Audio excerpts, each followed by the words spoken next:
You see, when we were young, we understood that failure was part of the process for success. But somewhere along the line, we got sophisticated. We got to the point where, oh, no. Whatever you do, don't fail, because other people might be watching. Well, first of all, they may be watching, but they're not noticing too much because they're too worried, wondering if people are watching them, to be worried about watching you. If you're going to be successful at anything, you're going to have to get on the bike and start scraping some knees. Because without failure, there's no feedback. And without feedback, you cannot make adjustments, course corrections, and get better. So if you're going to be a performer on this team, go out and start failing. And man, I was good at it. I was extremely good at failure. And you know what? If you're going to be successful, you will too. Here's my recommendation about failures. My goal for this whole team, this whole community, is to go out and fail every day. I want you to fail every day. If you don't have a failure that day, stay awake until you do. But here's my point. Because there's so many failures to choose from, don't be a hog and hog one of them. Make that failure change and then go pick another one. Just imagine this whole ground area. If we just folded up failures and we put them in here and you put, oh no, I'm going to spend too much money and I'm going to get myself in financial duress. All right, I'll try that one. Done, I'm not going to do it again. Oh, here's this one. I'm going to be too scared to make phone calls. I'll try that one. Okay, tried that one. That's the next one. I'm going to do all the talking when I sit down with my mentor. Okay, I tried that one. Let me try a new one. I'm going to go with the blue tie club, and I'm going to try that one for a while. Hey, try them all. I'm all for it. Try them all. But don't be a hog. Try it, throw it back, and do another one. You'll never run out. I'm making mistakes every day. Every day. So make mistakes, just don't make the same one. It's kind of like, first grade, second grade, third grade. Keep moving up classes and keep making new mistakes, but you're going to make them. You have to do before you can know. You've got to do before you can know. You can say, oh, I know all about bike riding. I've watched videos, I've watched DVDs, I've watched CDs. No, you got to do it before you can say you know it. You can talk, well, I know all about, nope, you got to do it.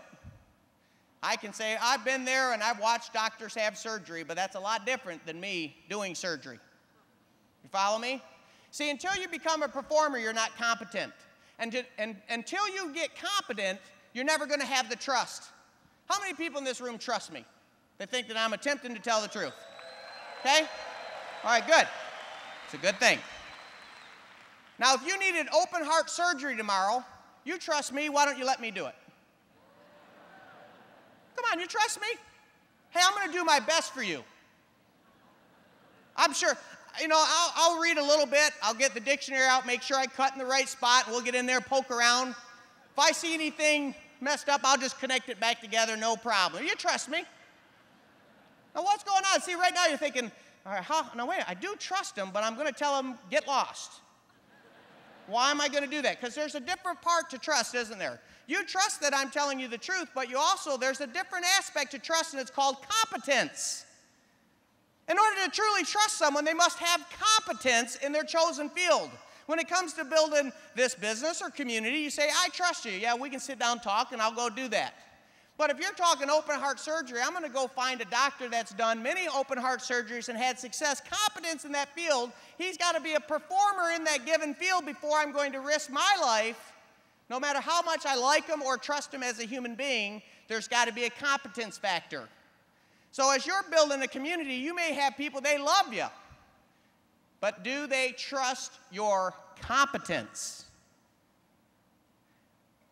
Competence cannot be given, it's got to be earned. You got to earn competence in this thing. How do you earn competence? By failing over and over and over and over and over again. Until you've learned all the failures so that now when you start seeing, oh, that would be a mistake if I did that, let me do a course correction so I can get it right. And then all of a sudden people start to see that you are a performer, people can start to listen to you as you play your instrument and saying, that's beautiful music that individual is playing. I trust them. They're good people, and they have competence. They've moved up to the next level. They went from the foundations of character to learning to performing. Now they're ready. For the first time, they are ready to get into leadership, because until you've done that, you can't lead. You have no confidence. You've got to learn to play this musical instrument so good, and if you're the best violin player in the world, that doesn't mean that you get to immediately be the conductor to orchestrate everything. Oh, but he's the best. Listen to that. Woo! I don't care how good at the violin you are. Don't you agree that there's probably some different skill sets to be the conductor? You see, the conductor all of a sudden has to start to understand each of the different instruments and how they all play together to make beautiful music. Leadership is a team sport.